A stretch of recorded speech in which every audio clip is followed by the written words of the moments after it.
संसार में सांसारिक परिभ्रमण करते हुए कर्म से प्रेरित होने के कारण ही चतुर्गति में परिभ्रमण करता रहता है। जिस तरह सुई का अस्तित्व धागे बिना नहीं रहता, उसी तरह प्रत्येक जीव का अस्तित्व धर्म के बिना नहीं रहता और उस धर्म के करने का लक्ष्य निराकुलता पाना, यही लक्ष्य होता है। और संसारी संकल्प विकल्प में सदा रहता ही है और संकल्प विकल्प कम हुए बिना निर्विकल्पता नहीं आती। और गृहस्थ अपना जीवन ग्रह के कर्म करना ही पड़ता है। कृषि वाणिज्य आदि षटकर्म करता रहता है और उसी के कारण सदा पाप का भी संचय होता ही रहता है, क्योंकि वह क्षेत्रीय ऐसा है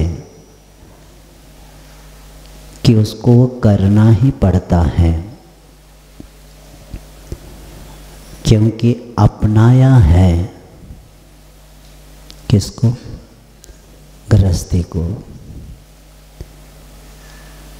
अपनाया है,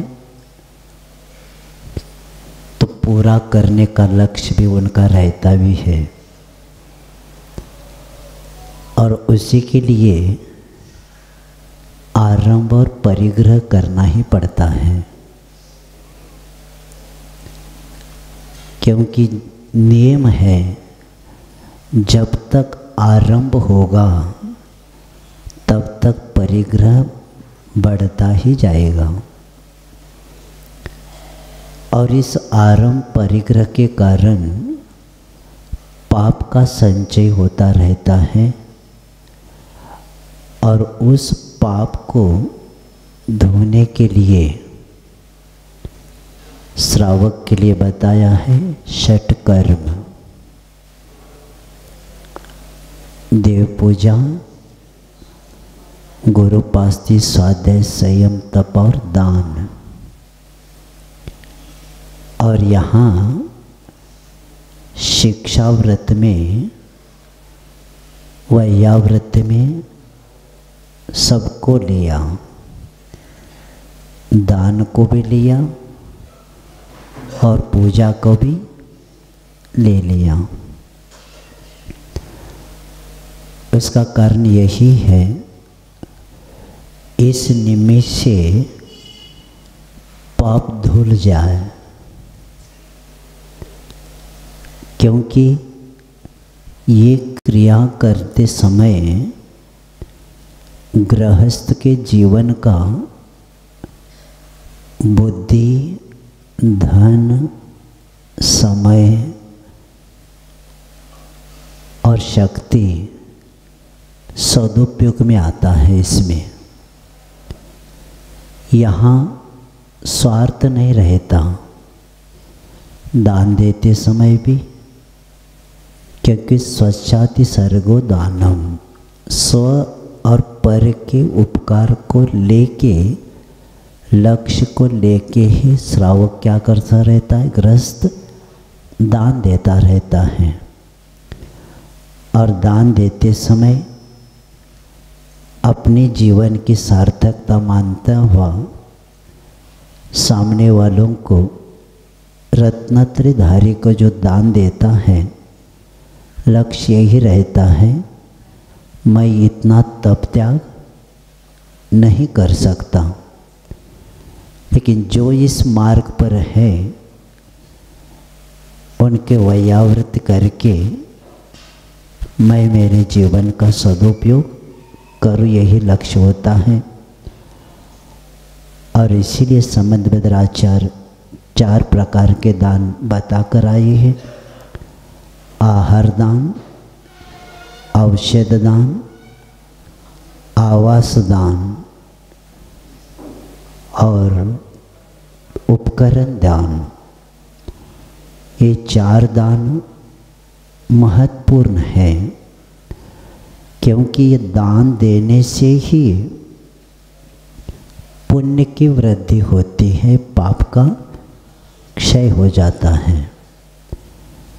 क्योंकि ग्रह कर्म पाप है और ये दान आदि देना, जिस तरह रुधिर को शरीर पर लगा हुआ खून धोने के लिए पानी काम करता है साफ करने के लिए, तो पाप को साफ करने के लिए ये क्रियाएं कार्यकारी हो जाती हैं।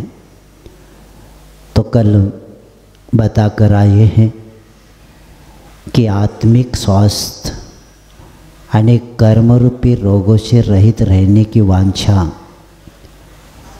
रखने वाला व्यक्ति धर्माचरण यानी मोक्ष मार्ग का अवलंबन लेना चाहता है, और इसीलिए इस कार्य के लिए लक्ष्य प्रत्येक का मोक्ष प्राप्त करने का ही रहता है। और इसके लिए वहाँ तक पहुँचने के लिए रत्नत्रय धर्म एक सेतु का काम करता है, और कारण के बिना कार्य की सिद्धि नहीं होती। इसलिए आत्मिक स्वास्थ्य लाभ के लिए ही सम्यक दर्शन, सम्यक ज्ञान, सम्यक चारित्र की आवश्यकता पड़ती है। और इस लक्ष्य को लेके गृहस्थ शिक्षा व्रत में इसी का ही अभ्यास करता रहता है। और उस बात को बता के 4 प्रकार के उस दान को बताने के बाद विषय चल रहा है देवादि देवचरणे परिचरणम सर्व दुख निरहरणम कामदोहि कामदाहिनी परिचन यादाद्रतो नित्यम। इस श्लोक में समंतभद्र महाराज 4 तत्वों पर विशेष ध्यान दिया गया है। इस पर पूज्य, पूजक, पूजा और पूजा का फल, ये चारों विषय इसमें आ गया है। क्योंकि गृहस्थ का षट क्रिया में जो देव पूजा ये प्रमुख स्थान है, और ये करते समय आचार्य महाराज पहला बताते हैं कि पूज्य कौन है, इसका ज्ञान अपने को होना चाहिए। और पूज्यता कहाँ बताइए? देवादि देव चरणे। किनकी पूजा करना? किसी एक भगवान का नाम नहीं बताया, इतना ही बताया देवादि देव चरण, यही पूज्य होते हैं। क्योंकि इंद्र आदि के द्वारा जो वंदनीय है, पूजनीय है, वही पूज्य है। संसार के द्वारा पूज्य नहीं है, वो कर्मों के अनुसार मिथ्यात्व के कारण अलग अलग मान्यता को लेके होने की संभावना रहती है। कई लोग चमत्कार को भी नमस्कार करते हैं और जैन दर्शन चमत्कार को नमस्कार नहीं करते। जैन दर्शन में भक्त के नमस्कार में ही चैतन्य चमत्कार हो जाता है। उनको चमत्कार को कभी प्रभावित नहीं होता, क्योंकि चमत्कार बाहर होता है संसार में। और हमें कौन सा चमत्कार चाहिए? चैतन्य चमत्कार चाहिए। और चैतन्य चमत्कार के लिए पूज्य देव ही हो तब हमारा कार्य हो सकता है। और इसीलिए देवों के द्वारा वंदनीय ऐसे देवादिदेव के चरण जब वो व्यक्ति उनके पास जाकर पूजा करता है और सामने लक्ष्य यही रहा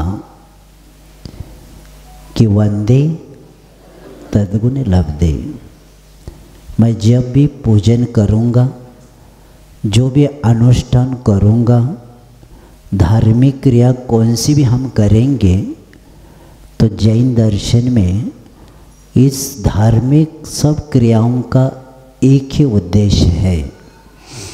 और वो कौन सा है? वंदे तद्गुण लब्धे।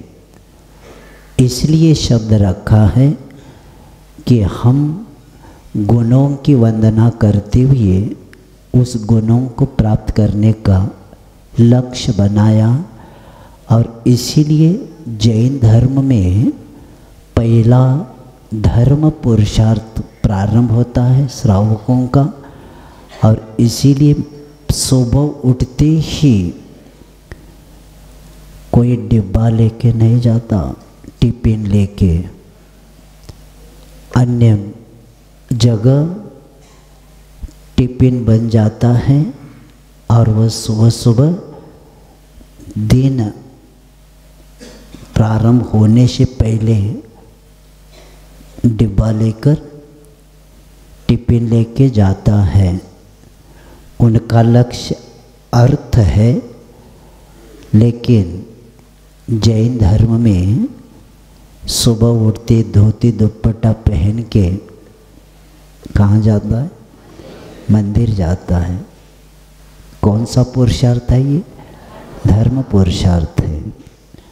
हमारा प्रारंभ धर्म पुरुषार्थ से हो जाता है, क्योंकि बचपन से संस्कार ही ऐसे जैन कुल में मिलते हैं कि जो हमें बनना है और जिस पुण्य से उच्च कुल में जन्मे हैं, तो उच्च कुल में जन्मने वाला व्यक्ति जो हमें बनना है उनकी आराधना करता है, इसलिए उनके पास जाता है।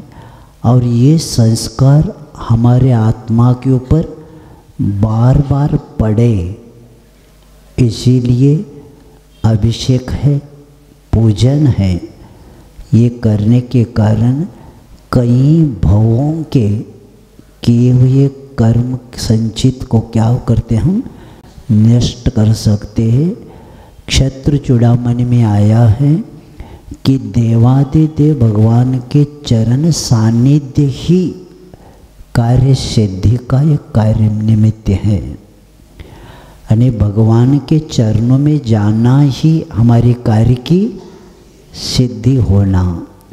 और इसलिए चंद प्रभु चरित्र में बताते हैं कि ग्रीष्म काल में दूर से आया हुआ यात्री बहुत उस तपन से इतना अपने परिणाम ठीक नहीं रख पा रहा है।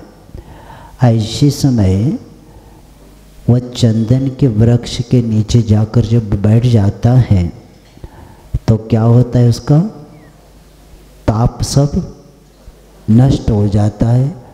उसी तरह भगवान के चरणों में आने के बाद जिनेन्द्र भवनम भवतापहारी। भवानी संसार का ताप नष्ट करने का अगर स्थान कोई है तो जिनेंद्र भगवान का मंदिर है। उसी के कारण ये कार्य होता है। और पूजा, वह पूजक सदाचारी श्रद्धालु विनयी होता हुआ वह उत्साह के साथ गुणग्राही वह व्यक्ति पूजक उस पूज्य के पास जाकर पूजा करता रहता है। और पूजा शुद्ध मन वचन और ऐसे काय शरीर से पंच परमेष्टि गुणों का कीर्तन करते हुए तन्मयता के साथ और प्रसन्नता पूजा करता रहता है। और अष्ट द्रव्य के द्वारा ये द्रव्य अर्पण करते हुए अपना कार्य करता है। और पूज्य महापुरुषों के गुणों के उस श्रद्धापूर्वक आदर सत्कार की प्रवृत्ति करना यही पूजा है। और इस पूजा का फल ये है कि पवित्र अंतःकरण बन जाता है।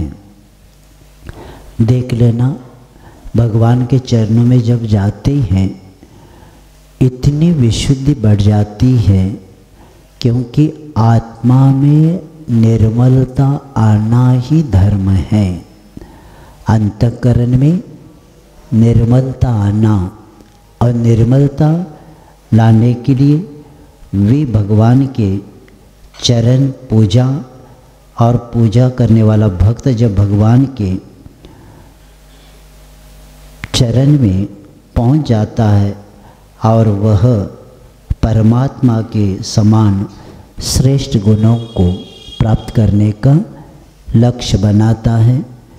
क्योंकि आचार्य मानतुंग कहते हैं कि भगवान आपके पास आने के बाद क्या मांगने की जरूरत पड़ती है क्या? भगवान के पास जाने के मांगने की जरूरत नहीं पड़ती।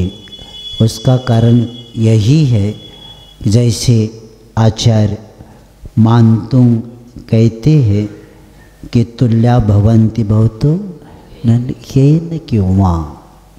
ये शब्द रखे आचार्य कहते हैं कि जैसे एक सेठ उनके पास सामान्य जो नौकर होता है उसको भी क्या बनाते हुए सेठ अपने जैसे बनाते हैं। जब संसारी एक दूसरे को अच्छा बनाता है तो आप तो महान आत्मा है, तो आपके पास आने वाला व्यक्ति क्यों नहीं बड़ा बन सकता।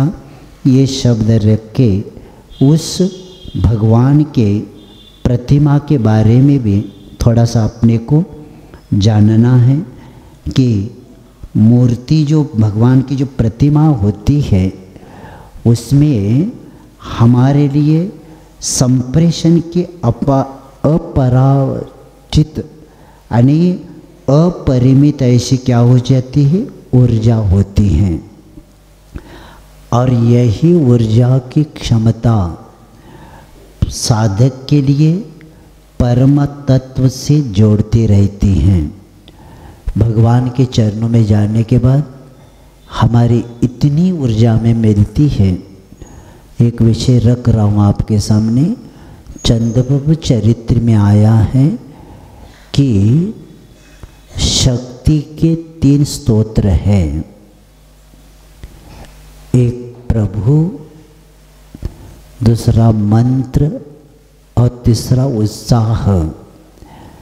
ये तीनों के द्वारा व्यक्ति सदा शक्तियों को प्राप्त कर सकता है।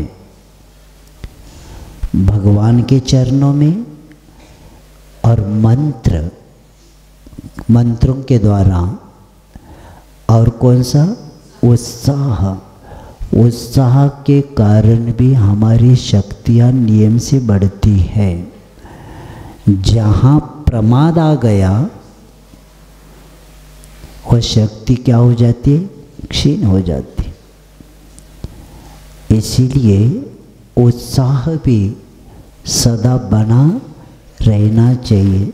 और जितना आपका उत्साह बना रहेगा ना, सब कमियां मानसिक, शारीरिक, बौद्धिक वो क्या हो जाती है, सब कम हो जाती है। इसलिए उत्साह भी एक शक्ति ऐसी है, हमें यह ऊर्जा उस प्रतिमा से मिल जाती है और साधक इसके माध्यम से उस मूर्तिमान तक अपनी पहुंच बनाता है। इसीलिए शिल्प शास्त्र में बताया है कि यह प्रतिमान योग का विषय है।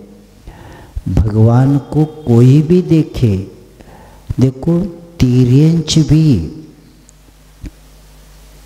मनुष्य के लिए तो सम्यक दर्शन का निमित्त है जिनबिंब, लेकिन तिर्यंच अगर प्रतिमा को देख लेते हैं तो उनको भी सम्यक दर्शन की प्राप्ति होती है। और कितने पशु तिर्यंच क्या करते हैं, सम्यक दर्शन को प्राप्त कर लेते हैं। इतना प्रभाव इस प्रतिमा का होता है। और इसी प्रतिमा के उस स्थापत्य शिल्प का मुख्य प्रयोजन यही है कि आत्मा की विशुद्धि को प्रकट करना और आत्मोत्थान के लिए एक ऐसी चीज़ है जो हमारी आत्म संस्कृति का एक प्रतीक माना जाता है। हमारे आत्मा की संस्कृति का एक प्रतीक माना जाता है प्रतिमा। और इसी प्रतिमा के कारण हम इस अध्यात्म को प्राप्त कर सकते हैं और वहाँ तक पहुँचने के लिए एक बहुत बड़ा कार्यकारी हो जाता है।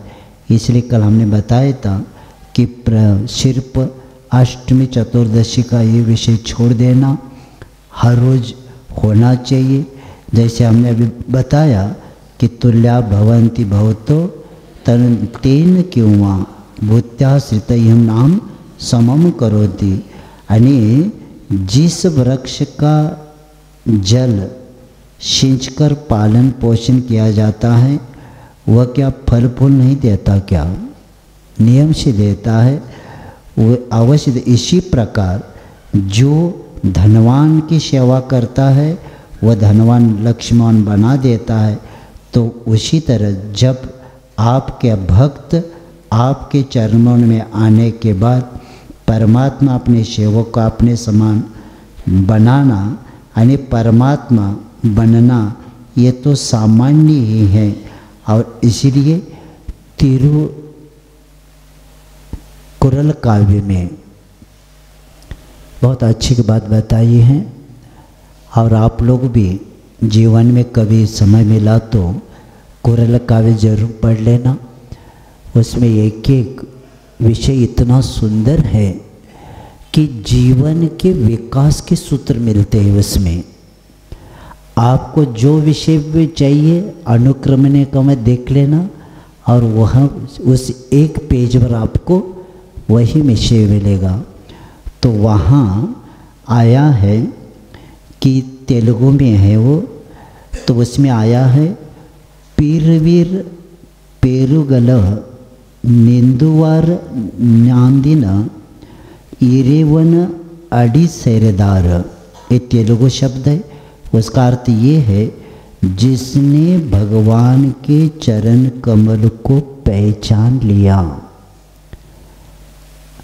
जिन्हें भगवान के चरण कमलों को पहचान लिया और उन्हें प्राप्त किया, वही इस भव सागर से तरेगा। और सभी इस जो नहीं करेंगे इसी में कई लोग डूब जाएंगे संसार में। तो ये लिख के भगवान के चरण और उनके उस दर्शन का पूजन का महत्व बताया। और कल बताकर आए हैं कि जिन्हें भगवान की पूजन करने वाले और जितनी माताएं हैं वह भी सावधान हो जाए कि आप लोग अभिषेक तो नहीं कर सकते, लेकिन आरंभ और परिग्रह के द्वारा पाप आप लोगों से भी होता है। इसीलिए हर रोज आपको पूजन एक तो करना ही चाहिए। करेंगे तो धीरे धीरे हर रोज थोड़ा थोड़ा पाप धुलता जाएगा।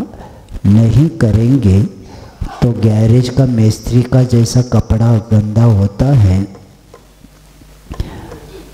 उसको धोना नहीं पड़ता, चेंज ही करना पड़ता। और हर रोज धुले हुए कपड़े पहनने वाला का कपड़ा गंदा नहीं होता।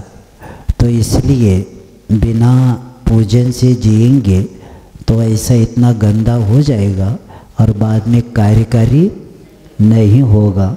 तो इसलिए आप लोग भी दिन में कितना भी कार्य करें, क्योंकि गृहिणी एक ऐसी होती है कि घर के सब लोग उठने से पहले मंदिर जी में आकर पूजन करके घर पहुंच जाती है। उसको कहा गया है गृहिणी, जो सूर्योदय के पहले उठ के जल्दी मंदिर आके पहुंचती वो गृहिणी होती, और सूर्योदय के बाद उठने वाली गृहिणी नहीं होती, वो जल्दी लेट उठने वाली अस्त भी जल्दी होने वाला है, समझ लेना। जो सूर्योदय के पहले उठते हैं उनका जीवन विकासशील होता है, और जो सूर्योदय के बाद उठते हैं उनका जीवन जल्दी अस्त होने की संभावना होती है।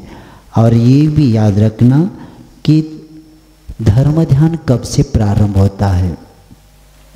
तो भगवती आराधना मैंने लिखा है, यहाँ तक कहा गया है जब से हम मंदिर में जाकर जिन पूजा करने का सोचते हैं तब से धर्म ध्यान प्रारंभ होता है।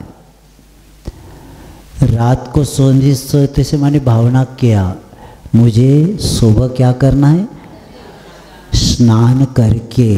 अब देखो स्नान भी किया, लेकिन लक्ष्य क्या है, मंदिर जाना है। तो स्नान में जितना पानी उपयोग करें उतना ज़्यादा पाप नहीं लगा, क्योंकि वो किसके लिए हम कर रहे, शरीर सुंदर बनाने के लिए नहीं, हमारे शरीर से शुद्धि करके हमें कहाँ जाना है, ये भाव करना। स्नान भी किया जा रहा है, लेकिन लक्ष्य किसके लिए, भगवान के अभिषेक पूजन के लिए शरीर की शुद्धि होना ज़रूरी है, इसलिए हम स्नान कर रहे हैं। तो शाम को ही ऐसे भाव किए और तब से धर्म ध्यान प्रारंभ हो जाता है। इसीलिए आचार्य कहते हैं कि वे टीका में बताते हैं कि जिन मंदिर की तरफ मुख करना भी, क्या कहा जा रहा है, भगवती आराधना में आया है। हमें बहुत अच्छा लगा, इसलिए हमें कई बार उसको पढ़ा। हमने सोचा ये आपको बताना बहुत ज़रूरी है। हमारा मुख तो रहता है सदा, लेकिन आपका भी मुख क्या रहे, सदा मंदिर की ओर रहे। भाव शाम को ही करे कि मुझे सुबह क्या करना है, श्रावक यही कहेगा मुझे सुबह दिन का प्रारंभ मेरा अभिषेक से होगा, मुझे मंदिर जाना है। और श्राविका भी ऐसे भाव करे कि मुझे सुबह जल्दी मंदिर। और देखो इस भाव से रात को कुछ स्वास्थ्य गड़बड़ भी हो जाए, ये पुण्य साथ में आपका रहता है। और उस पुण्य का प्रभाव ऐसा रहता है कि हमें सब अनुकूल बन जाता है। तो वहाँ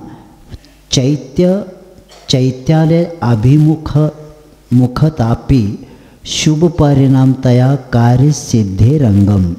यानी जिन मंदिर की तरफ मुख करना भी शुभ परिणाम रूप होने के कार्य सिद्धि का एक अंग है।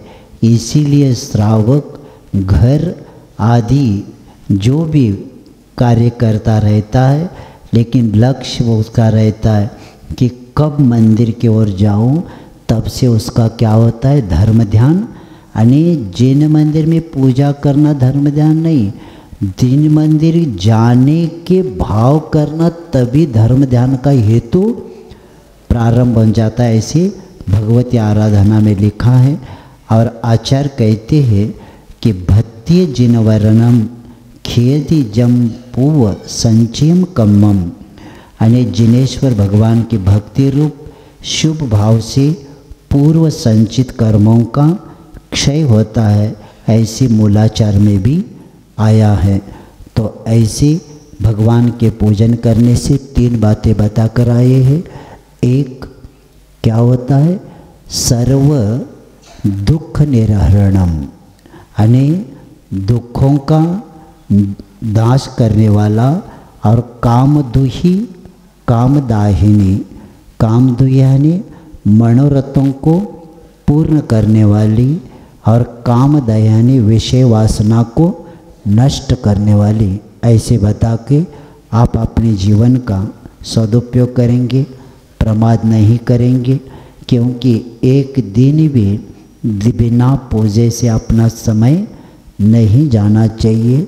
और ये संस्कार हमारे आत्मा पर बार बार पड़े, इसीलिए हम हर रोज़ क्या करते, जिनेंद्र भगवान के मंदिर जी में आकर, क्योंकि मंदिर ये समोशरण का प्रतीक है। क्योंकि हम लोग अनंत काल में कभी न कभी मंदिर से समोशरण से लौटे हुए अभागी लोग हैं। आचार्य सिंह के शब्द हैं। आचार्य महाराज पंच कल्याण में कह रहे थे, जब केवल ज्ञान होता है ना, तब आचार्य सिंह कह रहे थे, हम लोग समोशरण से लौटे हुए अभागी लोग हैं, इस समय प्रमाद नहीं करना। क्योंकि इसके बाद चतुर्थ का पंचम काल का ये अंत है। इसके बाद मंदिर भी नहीं मिलने वाला है, देव भी नहीं, गुरु भी नहीं मिलने वाले, शास्त्र भी नहीं मिलने वाले। इसीलिए अपना प्रमाद नहीं करते हुए इस देवादिदेव चरण के पूजन करते हुए अपने जीवन की सार्थकता करेंगे। तो पूजा फल आदि को लेके गृहस्थ के लिए बताया। अब कहते हैं कि ऐसे, और ये भी याद रखना, कई लोगों की मान्यता है कि द्रव्य से करने की क्या ज़रूरत है, भाव से काम होता है। ये भी थोड़ा सा याद रखेंगे। आपने घर में अक्षत है, लौंग है, बादाम है, इसका उपयोग घर में भी आप करते हैं, और वही वस्तु इधर भी होते हैं। उधर खीर में आपने बादाम डाला और इधर मोक्ष फल के लिए किया, इधर उधर चावल बनाया, मसाले भात, और इधर भगवान के सामने अक्षत चढ़ाया। लवंग उसके उपयोग लिया या अष्ट कर्म के नाश के लिए। तो वस्तु वही है, लेकिन क्षेत्र अलग है। उसी तरह एक एक द्रव्य के पीछे भी हमारी असंख्यात गुणी निर्जरा होती है। जल छोड़ रहे और जन्म जरा मृत्यु का नाश करने के भाव कर रहे। तो इसलिए एक एक द्रव्य के पीछे इतने भाव अपने होना चाहिए। तो उसी के कारण कर्मों की निर्जरा अपनी होती है। और वो जो वस्तु आप चढ़ रही है उसके कारण उतना ही वस्तु चढ़ते समय जो आपका खर्चा हुआ वही आपके कर्म निर्जरा का कारण बन गया। इधर कर्म का बंद होता है, भोजन करना भी कर्म का बंद है, मालूम है कि नहीं है। इसलिए हम लोगों को आहार के बाद इर्यापद भक्ति करना पड़ता है, प्रतिक्रमण करना पड़ता है, क्योंकि शरीर अन्न का कीड़ा है, हीन सानन है, इसलिए आहार को उठना पड़ता है। इसीलिए यहाँ से आहार के बाद प्रतिक्रमण करना पड़ता है। क्योंकि ये भी दोष में आता है, यही क्योंकि 18 दोष में क्षुधा भी एक दोष है ना। हाँ दोष है, ये भी जल्दी हमारा दोष निकल जाए, यही भावना रहती है। इसीलिए जो भी हमारे जीवन का सदुपयोग है वो करने का, इसलिए श्रावक के लिए गृहस्थ धर्म में देव पूजा महत्वपूर्ण है। अब आचार्य कहते हैं कि पूजा का महात्म्य क्या कहीं किसी ने प्रकट किया है क्या, इसी बात के लिए आगे कहते हैं अरहश्चरण सपर्या महानुभावं महात्मनाम वदत् भेकः प्रमोदमत्तः कुसुमेने केन राजगृहे। पढ़ेंगे।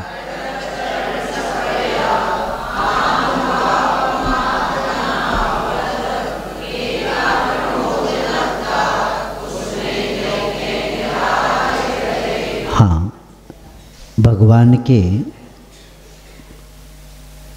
प्रभु पूजा के समय निर्मल विकल्प होने की भावना अपने रहती है और किसी की वांछा नहीं रहती। और ऐसे भगवान के चरण मिलने के बाद उनके स्वरूप को समझने के बाद हम अपने स्वरूप को समझ सकते हैं। जिस तरह दर्पण में रूप का ज्ञान होता है, उसी तरह प्रतिबिंब के द्वारा स्वरूप का ज्ञान होता है। और ऐसी पूजा में बताते हुए कि कौन प्रसिद्ध हुए,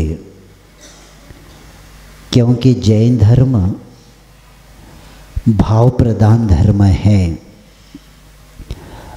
और संस्कार कौन से जीव को कहाँ मिलता है और वह संस्कार निमित्त मिलते ही कैसे आगे बढ़ता है, ये इस श्लोक में बताया जा रहा है कि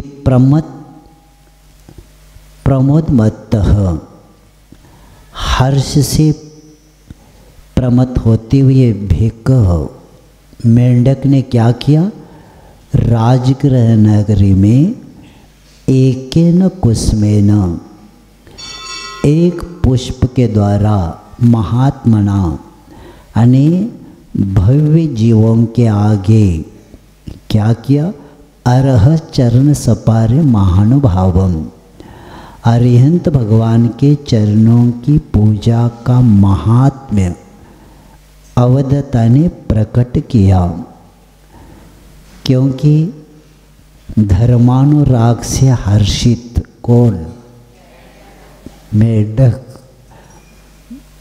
कौन से भाव से, धर्म के प्रति अनुराग रखते हुए हर्षित होते मेंढक ने क्या किया, राजगृह नगर में भव्य जीवों को बतलाया गया था कि एक फूल से ही अरिहंत देव के चरणों की पूजा करने का फल क्या होता है। और ये कथा हम लोग बचपन से सुनते आए हैं और पढ़ते भी आए हैं, क्योंकि बचपन में यही पहला उदाहरण बताया गया। एक कुत्ते का एक बताया गया और एक मेंढक का बताया। जब से कुत्ते का सुना बचपन से, तब तक नमोकार मंत्र के प्रति श्रद्धा बढ़ गई। उस वक्त तो जानते नहीं थे, तो उसमें बताया। और मंदिर का महत्व बताते समय ये बताया पूजा का।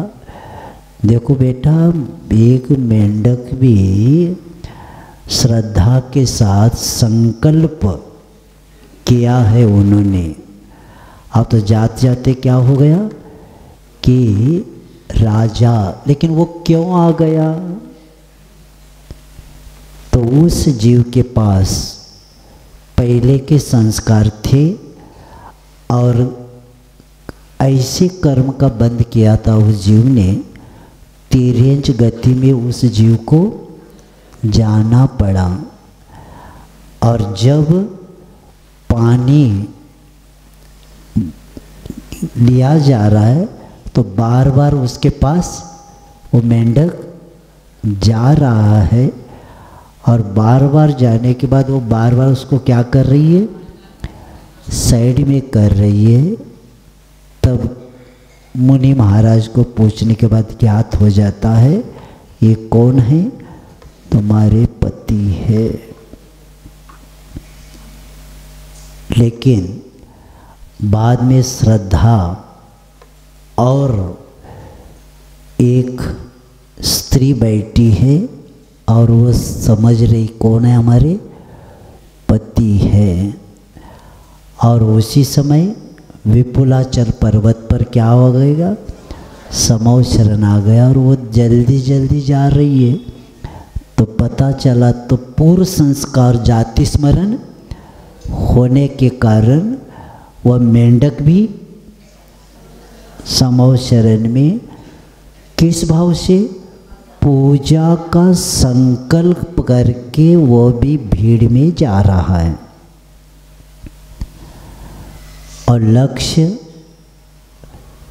समौ शरण भगवान ही है, बाकी का कोई विषय नहीं। और उसकी भावों में होते उसी वक्त भीड़ में हाथी ने पैर दिया और मुंह में रखा हुआ वो पांकुड़ी वही दब गया, उसके शरीर के साथ वो भी दब गया। और जब राजा पहुंच गया, कौन राजा? श्रेयांस राजा पहुंच गया, श्रेणिक राजा पहुंच गया। और उतने में सामने से ऊपर से कौन आ रहा था? एक विमान आ रहा था। और उस विमान को देख के प्रश्न किया गया कि ये कौन है कि जिनके ध्वज के ऊपर मेंढक का चिन्ह है और जिनके मुकुट के ऊपर मेंढक का चिन्ह है? क्योंकि अलग व्यक्ति तो दिख रहा है और वह मध्य लोक का नहीं दिख रहा है।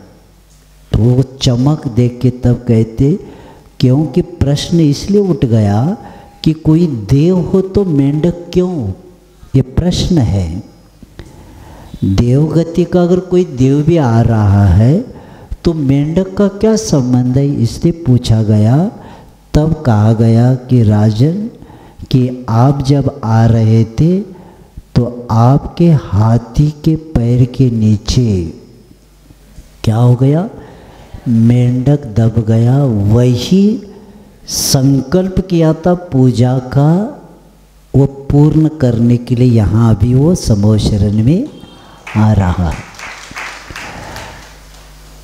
संकल्प करने के बाद कार्य न भी हो तो उसका फल मिल जाता है। इसीलिए संकल्प के बिना अनंत शक्ति का उद्घाटन नहीं होता। और तब पता पड़ जाता है कि वह मेंढक आकर वह देव बन के यहीं पहुंच रहा है। और ये उदाहरण संबंध आचार्य दे के कहते हैं कि पूजा यानी प्रतुमान योग एक प्रयोगात्मक ही रहता है। और इसलिए प्रतुमान योग जो हम पढ़ते हैं, यही हमें कम समय में बहुत कुछ ज्ञान इसके द्वारा हमें ज्ञात हो जाता है। कभी कभी विश्वास नहीं होता कि पूजा करने के बाद क्या क्या फल मिलता है। जब मेंढक का सुनते हैं तब श्रद्धा बढ़ जाती है। सामान्य व्यक्ति का कहेंगे तो होता नहीं। और इसीलिए पूजक अपने अपने पात्र भूमिका अनुसार ही पूजा करता रहता है। नहीं तो पंखुड़ी के पीछे नहीं जाना, देखो पंखुड़ी चढ़ाया, नहीं, पात्र को तो देखो। पात्र क्या अष्टद्रव्य हाथ में लेगा क्या? और मेंढक क्या लाएगा? दुकान में से बादाम लाएगा। अब मेंढक तो मेंढक है, जो उसके पास है वो लाएगा, क्योंकि अहिंसा तत्व महत्वपूर्ण है। पूजा के समय क्या होना चाहिए? अहिंसा तत्व महत्वपूर्ण है। इसलिए पंथ के झंझट में अपने नहीं पड़ना है, अपने को बस वीतरागता को पाने के लिए आगे बढ़ना है और अपने अपने उस भावों को, भाव के बिना द्रव्य का महत्व नहीं होता। भाव भी होना चाहिए और द्रव्य भी होना चाहिए। जैसे आपको लगता है कि अपना स्वास्थ्य ठीक हो, इसलिए द्रव्य भी अच्छा रखते हैं, उसी तरह शारीरिक स्वास्थ्य के लिए द्रव्य अच्छी चाहिए, तो आत्मिक स्वास्थ्य के लिए भी भगवान के सामने भी अच्छे द्रव्य अपने को चढ़ा के ये कार्य करना है। और ऐसे भगवान के उस पूजा से पुण्य होता है, जिससे बड़े बड़े अभ्युदय भी प्राप्त हो जाते हैं, आदि पुराण में बताते। तथा जो धर्ममय आवश्यक कार्य है, ऐसे अरहत पूजा आदि प्रधान कार्य को ही पहले करना चाहिए, क्योंकि पूर्व जन्म में महापूज्य अरिहंत देव की उत्कृष्ट पूजा की होगी, क्योंकि पूज्य पुरुषों की पूजा अवश्य ही संपदाओं की परंपरा को प्राप्त करा देता है। इसीलिए उच्च कुल में जन्मे हैं और अब हमें ऐसी पूजा करना है कि पूज्य की पूजा करते करते हम भी जल्दी पूज्य बने। क्योंकि मैं पिछले समय चातुर्मास किया था, तो वहाँ की एक श्राविका ने अपने पति सिर्फ अभिषेक करके आते थे। तो हमारा एक रविवार का प्रवचन सुन के पति को बताया, सिर्फ अभिषेक करके नहीं आना, पूजा करके आना। नहीं आएंगे ना, देखो, नहीं तो पूज्य बनो, मैं आपकी पूजा करूँगी। क्योंकि जैन दर्शन कहता है, दो, पूजा करो या पूज्य बनो। सुन रहे क्या?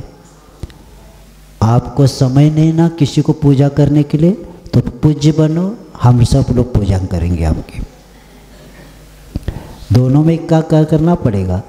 या पूजा करो या पूज्य बनो। जैन धर्म में दो ही कार्य है, आप न पूजा भी कर रहे न पूज्य बन रहे, न घर के घाट के।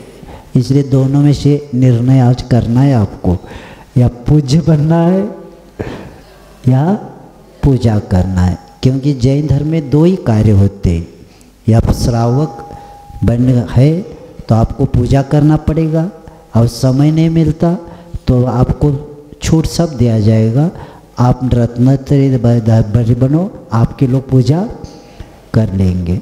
तो इस तरह श्रेणिक राजा जो उस वर्धमान स्वामी के समो शरण में वंदना के जाते में जो घटना घटी, उसी के कारण यह पूर्व वृत्तांत जैसे आपके सामने रखा, ये पूजा का अतिशय करने व बताने वाला ये है। अब कहते हैं कि चारित्र अधिकार का अंतिम श्लोक बताया जा रहा है कि वैयावृत्ति संबंधी अतिचारों को बताते हैं। हरित पिदान निधाने हे नादर स्मरणमस्तरत्वानि वैयावृत्तस्य ते व्यतिक्रमा पंच कथ्यन्ते। पढ़ेंगे।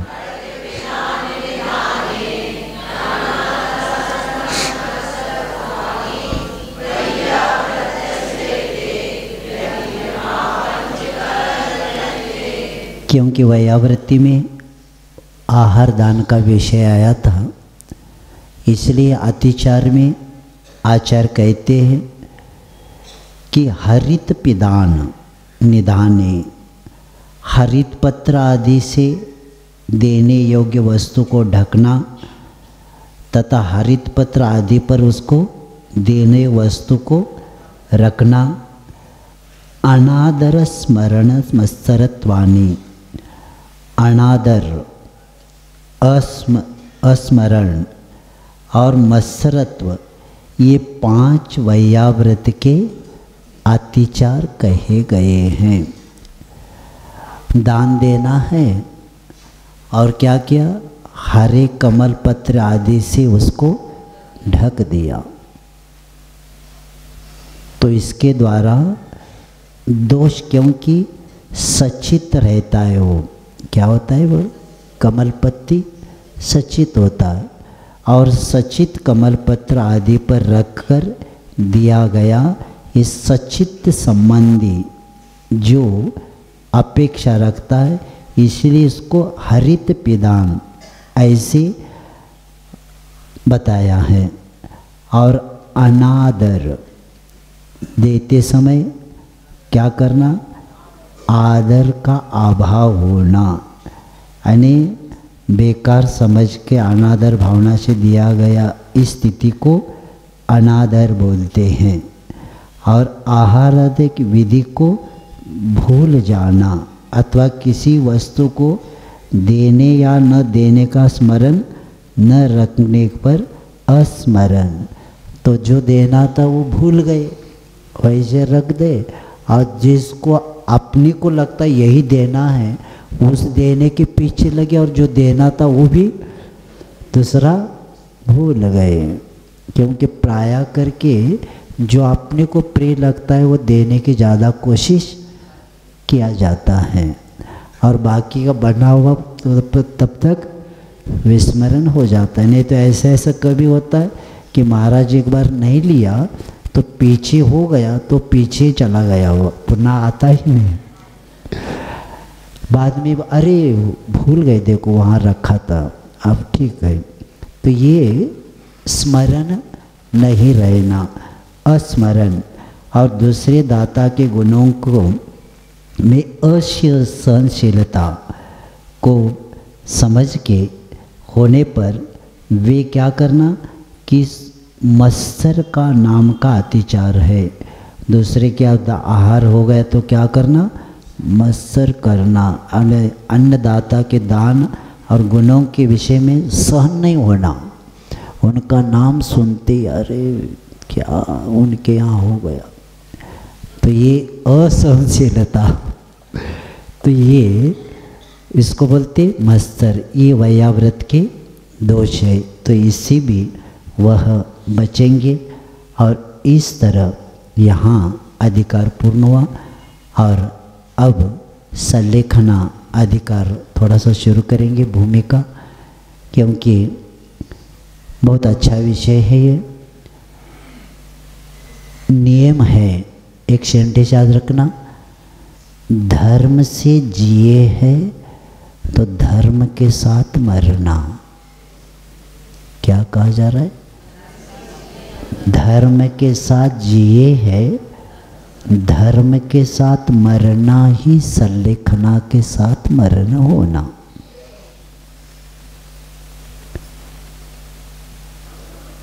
संलेखना अध्ययन होने के बाद परीक्षा देना जरूरी है, क्योंकि अध्ययन करने वाला व्यक्ति का लक्ष्य अगले क्लास में जाने का रहता है।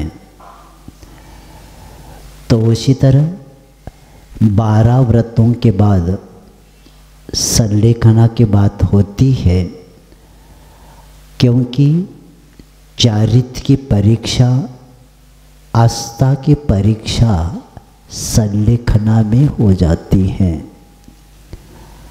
आपके पास कितनी आस्था है और आपने जो अभी चारित्र का पालन किया वह कैसा हुआ, क्योंकि आज परीक्षा की प्रधानता नहीं, अध्ययन की परीक्षा बहुत हो गई, लेकिन परीक्षा की नहीं रही है, क्योंकि अब स्कूल जाना बंद हो गया, ट्यूशन सिर्फ शुरू हो गया। इससे मालूम हो जाता है कि शिक्षण का स्तर गिर गया। उसी तरह सिर्फ स्वाध्याय किया, लेकिन स्वाध्याय का फल क्या है? संलेखना। जीवन में किए हुआ धर्म, तप, स्वाध्याय, इसका फल क्या है? संलेखना। और संलेखना को धारण करना, ये तप का फल बताया है।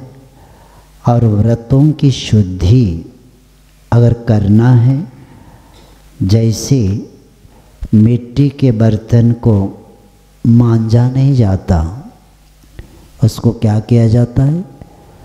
पहले उसमें नवनीत आदि रखते थे और धोना, उसको धो नहीं सकते, उसको क्या करता था?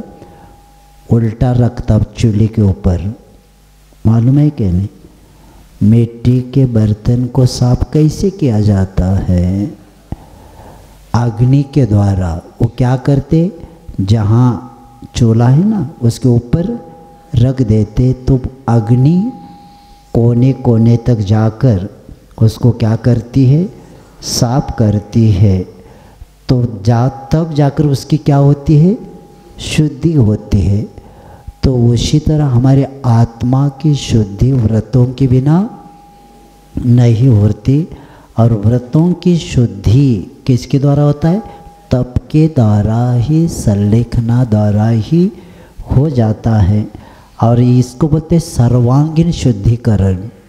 वो बर्तन जैसे रहते ना, सर्वांगीण शुद्धिकरण होता है। उसी तरह आचार्य कुंदेव कहते हैं कि संलेखना ही हमारी सर्वांगीण शुद्धि के लिए कार्यकारी होता है। तो सतलेखना, संलेखना का अर्थ क्या होता है? सतलेखना। सत यानी अच्छी तरह से लेखना, यानी सावधानता से हम हमारे उस आत्मा के साथ जो अनंत काल के कर्म हैं उसको क्या कर सकते हैं? इसके द्वारा नष्ट कर सकते हैं। तो ऐसी संलेखना का कब लेना चाहिए? क्या लक्ष्य होना चाहिए? जिस प्रकार योद्धा युद्ध की तैयारी कर देता है और युद्ध समय आते ही तुरंत उसमें भाग लेता है, तब जाकर युद्ध में विजयी होता है। उसी तरह आचार्य कहते हैं अभी तक किया हुआ प्रैक्टिस अब कहाँ संलेखना में हो जाएगा। और एक उदाहरण आचार्य महाराज जी ने बताए थे, जिस तरह घर को आग लगी है, बड़े हवेली है, बहुत कोशिश किया बुझाने का, लेकिन बुझा नहीं पाए।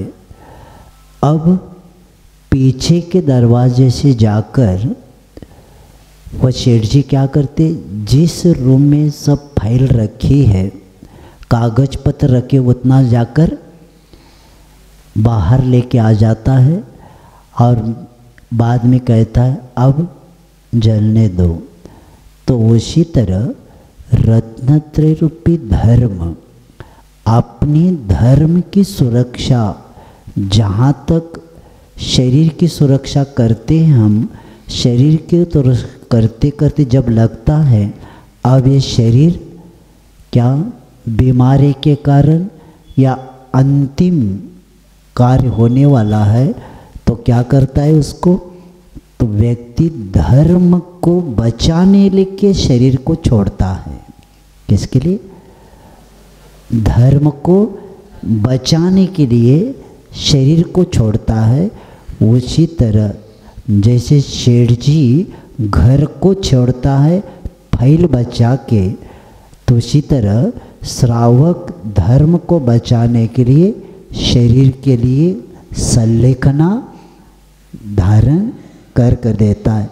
ये विषय बहुत है, कल इसको बताएंगे, क्योंकि नया अधिकार नई जगह शुरू करेंगे।